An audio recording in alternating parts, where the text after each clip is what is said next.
Hello दोस्तों, स्वागत है आपका डिमार्केटिंग बॉल में। मेरा नाम है अभिषेक। दोस्तों आज के वीडियो का टॉपिक है how to speed up your WordPress website. तो दोस्तों आज के वीडियो में बताने जा रहा हूं कि आप कैसे अपने वर्डप्रेस वेबसाइट की स्पीड को बढ़ा सकते हैं। ठीक है, इस वीडियो में मैं आपको 10 ऐसे तरीके बताऊंगा जिसको अगर आप फॉलो करते हैं तो आपकी वेबसाइट की स्पीड जो है सीधे डबल तो हो ही जाएगी। ठीक है, तो इस वीडियो को स्टार्ट कर जल्दी कर चैनल को सब्सक्राइब और बेल आइकन को प्रेस, ताकि जब भी मैं कोई वीडियो नोटिफिकेशन सबसे पहले आपको मिले। तो दोस्तों चलिए शुरू करते हैं। ओके गाइस, तो आज की वीडियो में हम देखने जा रहे हैं how to speed up your WordPress website. अपने वर्डप्रेस वेबसाइट की स्पीड को हम कैसे बढ़ा सकते हैं। ठीक है, तो गाइस यहां पर मैं आपको कुछ 10 टिप्स बताऊंगा जिसका यूज करके अपने वेबसाइट की स्पीड को कंप्लीटली बढ़ा सकते हो, है ना। कुछ भी बचेगा नहीं, सारी चीजें कवर करूंगा यहाँ पे, और उसके बाद आपकी वेबसाइट की स्पीड जो है वो अभी से 90% बढ़ जाएगी। आप ये मान के चलो कि अभी ये स्पीड से आपकी वेबसाइट की अगर हम प्रॉपर्ली देखा जाए, अगर मान लो कि आपकी वेबसाइट 4 सेकंड में खुल रही है तो आपकी वेबसाइट 1 सेकंड से भी कम टाइम में खुलेगी, अगर आप ये सारी चीजें करते हो जैसे मैं बताता हूं। ठीक है, चलिए सबसे पहला काम, सबसे इंपॉर्टेंट चीज फाउंडेशन। फाउंडेशन बहुत जरूरी है। आपके वेबसाइट का फाउंडेशन क्या होता है? एक रिलायबल वेब होस्टिंग। अगर आप एक रिलायबल वेब होस्टिंग यूज कर रहे हो तो इसका मतलब ये होता है कि आप एक अफोर्डेबल वेब होस्टिंग भी यूज करो और साथ में आपकी जरूरत की सारी चीजें हो। अब ध्यान रखने की चीज क्या है, यहां पर जो वेब होस्टिंग मैं आपको सजेस्ट कर रहा हूं वो है होस्टिंगर। इसका डिस्काउंट लिंक आपको डिस्क्रिप्शन में मिल जाएगा। यहां पर मैं आपको सजेस्ट करूंगा कि अगर आप चाहते हो एक अफोर्डेबल प्राइस में आपको सारी जरूरत की चीजें आपको मिल जाए तो आप ये वाला प्लान परचेस कर सकते हो, बिजनेस वाला। ये मैं इसलिए कह रहा हूं क्योंकि इसके कुछ रीजन है, वो मैं आगे आपको बताने वाला हूं। गाइस सबसे पहली चीज जो आपको ध्यान रखनी है वो ये है कि आप जब भी अपना वेब होस्टिंग परचेस करते हो, सर्वर लोकेशन वो लेना जो आपके पास हो। यानी कि अगर आपको इंडिया में अपने वेबसाइट को टारगेट करना है, मान लो कि आपकी ऑडियंस इंडिया से आने वाली है, ठीक है, तो एशिया में जो सर्वर है आप वो ले लो। मुंबई में आपको सर्वर मिलेगा। ठीक है, और होस्टिंगर की अच्छी बात यह है कि आप जब चाहो तब अपना सर्वर चेंज कर सकते हैं। मान लो कि अगर आपने खरीदने के बाद एक बार एशिया सर्वर सेलेक्ट कर लिया और बाद में आपको लगता है कि नहीं अब आपको यूके में टारगेट करना है, तो आप अपने होस्टिंगर के पैनल में जाके अपना सर्वर चेंज कर सकते हो, यूके कर सकते हो उसको। ठीक है, तो ये एक बहुत अच्छा ऑप्शन है जो होस्टिंगर प्रोवाइड करवाता है, इसीलिए होस्टिंगर मैं रिकमेंड करता हूं। और दूसरी बात यह है कि आप अगर ये वाला प्लान लेते हो तो आपको उस चीज की भी टेंशन लेने की जरूरत नहीं है कि आपको सर्वर चेंज करना है या फिर सर्वर पहले से डिसाइड करना है, ये सब चीजें करने की जरूरत नहीं। आपको यहां पर मिल जाता है सीडीएन। सीडीएन से फायदा ये होता है कि अब देखो सारे सर्वर तो आप एक साथ सेलेक्ट नहीं कर सकते, है ना, लेकिन अगर आपके प्लान में सीडीएन हो, क्योंकि देखो इस प्लान में तो नहीं है, इस प्लान में भी नहीं है, इस प्लान में आपको मिल जाता है सीडीएन।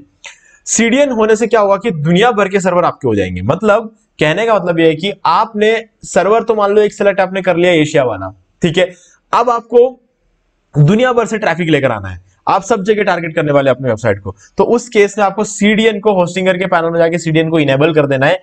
इनेबल करने से क्या होगा कि दुनिया भर के सारे सर्वर्स में आपके वेबसाइट का एक कैशे रखा जाएगा।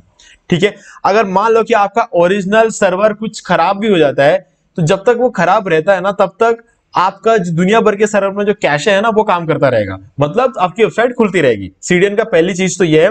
दूसरा ये है कि सीडीएन अब क्योंकि दुनिया भर के सर्वर में है तो यूके वाला बंदा, जब यूके में जो कोई बंदा बैठ के आपकी वेबसाइट को ओपन करने की कोशिश करेगा तो रिक्वेस्ट यूके के जो सर्वर में जाएगी, ना कि इंडियन सर्वर में जहां पे आपका एक्चुअल सर्वर है। आपने सीडीएन ऑन कर रखा है तो दुनिया भर के सारे सर्वर्स में उसका कैशे कॉपी रहेगी और वो कॉपी उठा के यूके वाले बंदे को दिखाया जाएगा।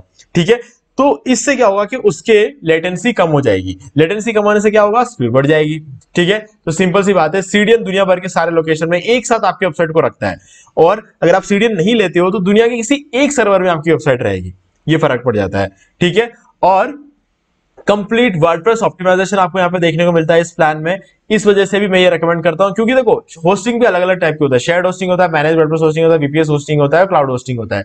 ठीक है, तो सबसे जो सस्ता वाला प्लान होता है वो शेयर्ड होस्टिंग का होता है। ठीक है, उससे फास्ट अगर हम देखें वीपीएस है, उससे फास्ट क्लाउड है, और क्लाउड से भी फास्ट मैनेज वर्डप्रेस होस्टिंग है। मैनेज वर्डप्रेस होस्टिंग बहुत महंगा बिकता है। ठीक है, तो मैनेज वर्डप्रेस होस्टिंग में क्या होता है, वेबसाइट को वर्डप्रेस के बनी हुई वेबसाइट के लिए थोड़ा सा और ऑप्टिमाइजेशन वहां पे देखने को मिलता है। अगर आप अपने वर्डप्रेस वेबसाइट को ऑप्टिमाइज करने के बारे में सोच रहे हो तो यहां पर आपको वर्डप्रेस ऑप्टिमाइजेशन मिलता है। ये देखिए मैनेज वर्डप्रेस, यानी कि आपको वर्डप्रेस एक्सेलरेशन ये सब कुछ यहां पर मिलता है। तो इसलिए आपको ये वाला प्लान लेना चाहिए, और यहां पर आपको स्टेजिंग टूल भी मिल जाता है। ठीक है, वो एक अलग यूसेज है, उसके बारे में हम आगे बात करेंगे इस वीडियो में। ठीक है, तो पहला काम है एक रिलायबल वेब होस्टिंग प्लान लेना, डिस्काउंट लिंक डिस्क्रिप्शन में आप ले सकते हैं। दूसरा काम है आपको एक क्लोजेस्ट सर्विस लोकेशन लेना। मैंने आपको कहा, जैसे कि मैंने आपको बताया कि अगर आपको इंडिया में टारगेट करना है तो आप एशियन सर्वर लो, यूके में टारगेट करना है तो यूरोप का सर्वर लो। अब अगर आपको यूके में टारगेट करना है और अगर आपने एशिया का सर्वर ले लिया तो लेटेंसी बढ़ जाएगी, या लेटेंसी का बढ़ने का मतलब है स्पीड कम हो जाएगा, तो आपको ये नहीं करना। अगर आपको यूके में टारगेट करना है, यानी कि इंग्लैंड में जो है आपको टारगेट करना है तो यूरोपियन सर्वर लो।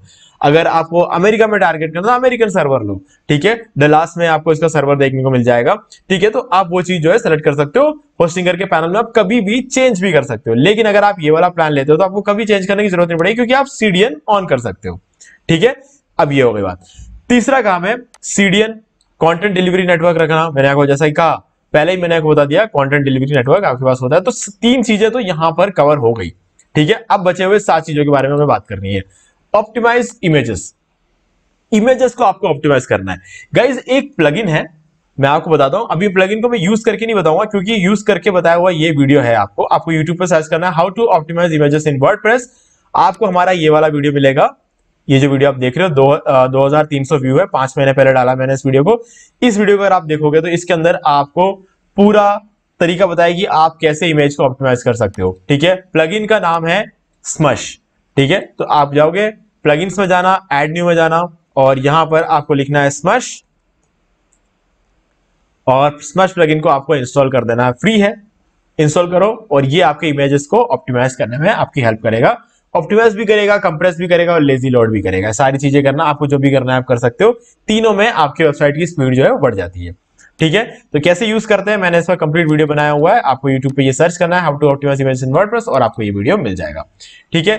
हमारा नेक्स्ट काम है इंस्टॉल ए वर्डप्रेस कैशिंग प्लगइन, ठीक है। अब आप एक कैशे प्लगइन का यूज कर सकते हो। आप इसमें से कोई भी कैशे यूज करते हो, जैसे कि टोटल कैशे हो गया, W3 टोटल कैशे एक बहुत अच्छा प्लगइन है, अगर आप इसको यूज करना चाहो तो, ठीक है। W3 टोटल हमने यहाँ पे लिख दिया, और यहाँ पर आपको मिल जाएगा W3 टोटल कैशे। ये वाला कैशे प्लगइन यूज करो, इंस्टॉल करो, कुछ भी नहीं करना है आपको, इसमें कुछ भी नहीं करना है। इसको इंस्टॉल करना है सिंपली, और कैशे क्लियर करना है, ठीक है। और इससे आपकी वेबसाइट की स्पीड ऑटोमेटिकली बढ़ जाएगी, और ये आपके HTML, CSS, जावास्क्रिप्ट को मिनिफाई करने में भी आपकी हेल्प करता है। तो ये एक ही प्लगइन दोनों काम कर लेते हैं। हालांकि मिनिफाई के लिए मैं आपको एक अलग प्लगइन बताऊंगा इस वीडियो के एंड में, ठीक है। अब अगला काम है हमारा एक ऑप्टिमाइज थीम यूज करना। गाइस थीम जब हम यूज करते हैं ना, अक्सर हमसे गलती होती है, हम हैवी थीम्स का यूज करते हैं। हालांकि रिक्वायरमेंट नहीं है, लेकिन हम करते क्यों है? हम देखते हैं कि यार उसमें बहुत सारे फ्लैशी आइटम्स है, जैसे कि बहुत एनिमेशंस हो रहे हैं, हिल रहा है, बहुत तगड़ा लुक है उसका। देखा जाए तो गूगल को इन सब चीजों की रिक्वायरमेंट नहीं है। अब आप सोचोगे कि हाँ मेरी साइट अच्छी तो दिखेगी, अच्छी दिखेगी, ठीक है, दिखनी जरूरी है ना। मतलब देखो, साइट आपको अच्छा दिख रहा है वो ठीक है, अपनी सेटिस्फैक्शन के लिए सही है, लेकिन दूसरों को वो साइट दिखेगा तभी तो वो लोग, उनको भी अच्छा लगेगा। अगर वो साइट दूसरों को दिखेगा ही नहीं तो आपका साइट चाहे कितना भी अच्छा हो, दुनिया को तो पता नहीं चल रहा है ना। तो दुनिया को कब पता चलेगा? जब आपकी साइट गूगल पे रैंक होगी, और गूगल पे रैंक होने के लिए वेबसाइट की स्पीड अच्छी होना जरूरी है। तो ऐसे में आपके लिए कुछ थीम से मैं नाम बता देता हूं आपको। एक तो कैडेंस थीम, आप ये देख रहे हो सामने, कैडेंस थीम यूज कर सकते हो, एस्ट्रा थीम यूज कर सकते हो, और WP ओशन थीम यूज कर सकते हो, और जनरेट प्रेस ब्लॉग के लिए बहुत अच्छा थीम है, और कलर मैग वो भी ब्लॉग के लिए बहुत अच्छा थीम है, ठीक है। तो ये सारे थीम्स जो है इसका आप यूज कर सकते हो, एस्ट्रा, WP ओशन, कैडेंस, ये तीनों जो थीम्स है बहुत अच्छे। और हालांकि मैं सबसे ज्यादा रिकमेंड करूंगा आपको कैडेंस और ब्लॉक्सी थीम काफी अच्छा थीम है, ठीक है। पेड थीम्स अगर आप ले सकते हो तो पेड थीम ले लो, क्योंकि पेड थीम काफी अच्छे रहते हैं। जैसे कि जनरेट प्रेस है, फ्री भी मिलता है, पेड भी मिलता है। जनरेट प्रेस लेकिन ब्लॉग के लिए है, पर्सनली मैं ब्लॉग के लिए उसको रेकमेंड करता हूँ, हाईली रेकमेंड करूंगा ब्लॉग के लिए, क्योंकि जनरेट प्रेस से अच्छा ब्लॉग थीम दूसरा होगा ही नहीं, ठीक है। न्यूज़पेपर थीम भी अच्छा है ब्लॉग के लिए, लेकिन जनरेट प्रेस के बाद। और कलर मैग भी अच्छा है, कलर मैग फ्री थीम है और अच्छा है, मतलब आपको एडसेंस अप्रूवल वगैरह मिलने के लिए काफी अच्छा है। और जनरेट प्रेस में आपको 100% एडसेंस अप्रूवल मिल ही जाता है, ठीक है। तो वो चीज है। तो ये सारी जो थीम्स है आप इसका यूज कर सकते हो। अगर आपको वीडियो में अगर आप सही से याद नहीं रख पा रहे हो तो मुझे आप कमेंट में पूछ सकते हो कि मैंने कौन कौन से थीम का नाम लिया था, मैं आपको बता दूंगा, ठीक है।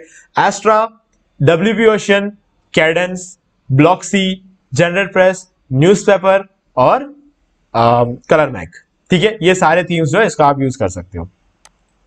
अब आता है अनइंस्टॉल डीएक्टिवेटेड प्लगइन्स। गाइस देखो हमारे साइट पे जब हम कोई साइट बना देते हैं, कभी कभी हमें कोई प्लगइन की जरूरत पड़ती है। ठीक है, जैसे कि अगर आप यहाँ पे देखोगे स्टार्टर टेम्पलेट्स है, फ्लुएंट फॉर्म्स है, इन्वेंटर प्रो है। ठीक है, अब मान लो कि मुझे ये फ्लुएंट फॉर्म्स की जो है जरूरत नहीं है। ठीक है, फ्लुएंट फॉर्म्स की मुझे जरूरत नहीं है, तो मैं इसको डीएक्टिवेट कर दूंगा।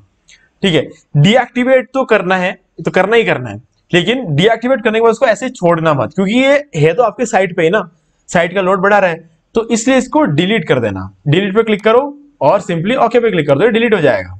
ठीक है, और डिलीट होने के बाद गायब हो जाएगा। तो ये चीज आपको हमेशा करना है ना। अगर आप ये नहीं करोगे तो आपकी वेबसाइट की जो मतलब लोडिंग स्पीड है वो कम हो सकती है, क्योंकि ज्यादा प्लगइन्स को लोड करना पड़ रहा है ना। क्यों? जब आपका काम नहीं आ रहा है तो उस प्लगइन को आपने क्यों रखा हुआ है ना। तो ये चीज आपको ध्यान रखना है कि कभी भी अगर कोई प्लगइन काम नहीं आ रहा है साइट पे, तो उसे डीएक्टिवेट करो, डिलीट कर दो। डीएक्टिवेट करके उसे छोड़ो मत, वहीं पर डिलीट कर दो, खत्म करो उसको। ठीक है, तो इससे आपकी साइट की स्पीड बढ़ जाएगी। और आता है update WordPress core plugins and themes. Guys देखो, अगर आप कभी भी मतलब वर्डप्रेस का डैशबोर्ड ओपन कर सके, ये डैशबोर्ड है हमारा। ठीक है, आप डैशबोर्ड जैसे ही ओपन करते हो, आपको यहां पर नीचे अपडेट्स का ऑप्शन मिलेगा। आप देखिए अपडेट्स, यहां पर आपको एक लाल डॉट नजर आएगा। अगर आपको लाल डॉट नजर आता है तो इस पर क्लिक करना, और क्लिक करके जो भी आपको अपडेट मिल रहा है उन सभी चीजों को अपडेट कर देना। ठीक है, अभी फिलहाल जो हमारा करंट वर्जन है आप देख सकते हो 6.3.1, सब कुछ बिल्कुल अपडेटेड है, सारी चीजें अपडेटेड है। आप इसको अपडेट कर देना। वर्डप्रेस कोर को अपडेट करना और थीम्स को अपडेट करना, प्लगइन्स को अपडेट करना बहुत जरूरी है। और ऐसे ही थीम्स और प्लगइन्स का यूज करना हमेशा, जो टाइम टू टाइम अपडेट होते रहते हो। क्योंकि क्या होता है कि पुराने वर्जन जो होते हैं ना, वो नए वायरस से लड़ नहीं पाते, नए मैलवेयर से लड़ नहीं पाते। ठीक है, तो नए नए जब अपडेट आता है वो हमारी सिक्योरिटी को बढ़ाता है। क्यों? क्योंकि पुराने वाले में मान लो कि कोई वर्जन है 6.2, अभी ये 6.3 चल रहा है, 6.2 वर्जन में इतनी ताकत नहीं है अभी वाले मैलवेयर से लड़ने की, अभी वाले वायरस से लड़ने की। तो 6.3 जब लॉन्च होगा उसमें वो ताकत होगी अभी वाले वायरस से लड़ने की। ठीक है, तो उसे अपडेट करोगे तो आपका जो साइट है, आपका जो वर्डप्रेस का वर्जन है, वो नए नए आने वाले मैलवेयर से, नए नए आने वाले वायरस से लड़ पाएगा। ठीक है, तो इसलिए आपको इसे अपडेट करना है। नहीं तो क्या होगा, आपके साइट पर कोई मैलवेयर घुस जाएगा और आपके वेबसाइट की स्पीड को वो स्लो कर देगा। ठीक है, तो ये एक बहुत अच्छी बात रहती है कि आप कभी इसका अपलोड करना, बहुत इजी काम है, बहुत इजी काम है। ठीक है, आपको खुद साइट बता देगा अपलोड करना है। इसके बाद आता है कि आपको लेटेस्ट पीएचपी वर्जन हमेशा रखना है। ठीक है, लेटेस्ट पीएचपी वर्जन रखने का ऑप्शन है, आपने साइट के सी पैनल में जाओ। सी पैनल में जाने के लिए क्या करना पड़ता है, अपना डोमेन जो है उसको टाइप करना है, यहाँ पे आगे लिखना है सी पैनल और एंटर कर देना है।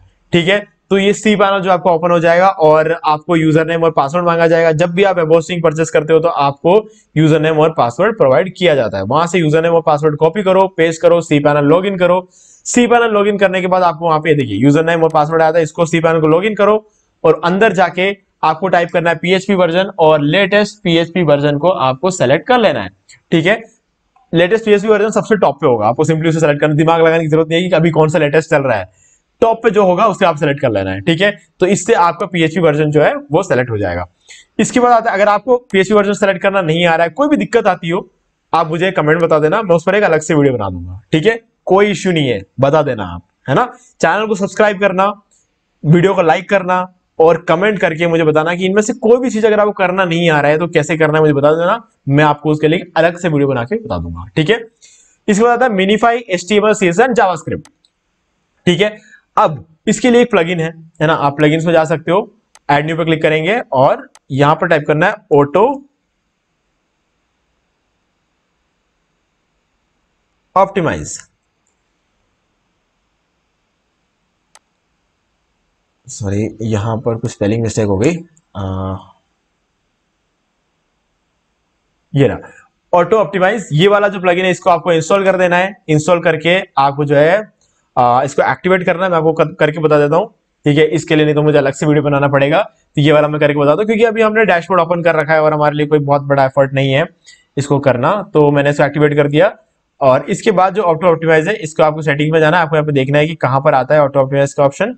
ये देखिए यहाँ पर आ गया सेटिंग्स में ऑटो ऑप्टिमाइज, और इसके अंदर जाना है और आपको जो भी मिनिफाई करना है, मैंने क्या क्या चीजें बताई थी आपको यहाँ पे, एक तो आपको करना है HTML CSS और जावास्क्रिप्ट, इन तीनों को मिनिफाई करना है। डैमेज नहीं होना चाहिए। देखो मैनुअली भी आप ये चीज कर सकते हो, लेकिन आपको नॉलेज होना चाहिए करने का। अगर नहीं है नॉलेज तो आप इसका यूज कर सकते हो, ये बिना डैमेज किए आपको ऑप्टिमाइज करके दे देगा। ऑप्टिमाइज जावास्क्रिप्ट कोड सेलेक्ट कर लिया हमने, ऑप्टिमाइज CSS कोड ये भी हमने सेलेक्ट कर लिया है, ठीक है, ऑप्टिमाइज HTML ये भी सिलेक्ट कर दिया है, डन, हो गया काम। ठीक है, मिनिमाइज हो जाएगा, save changes and empty cache. ठीक है, कैशे भी क्लियर कर देगा, चेंजेस भी सेव कर देगा, काम हो गया, आपकी वेबसाइट की स्पीड बढ़ गई। ठीक है, सिंपली आपने इतना सा काम किया और आपकी वेबसाइट की स्पीड बढ़ गई पहले से। ठीक है, तो ये सब चीजें आपको करनी है, ये सारी चीजें जो है आपको करनी है, लिस्ट देख लो।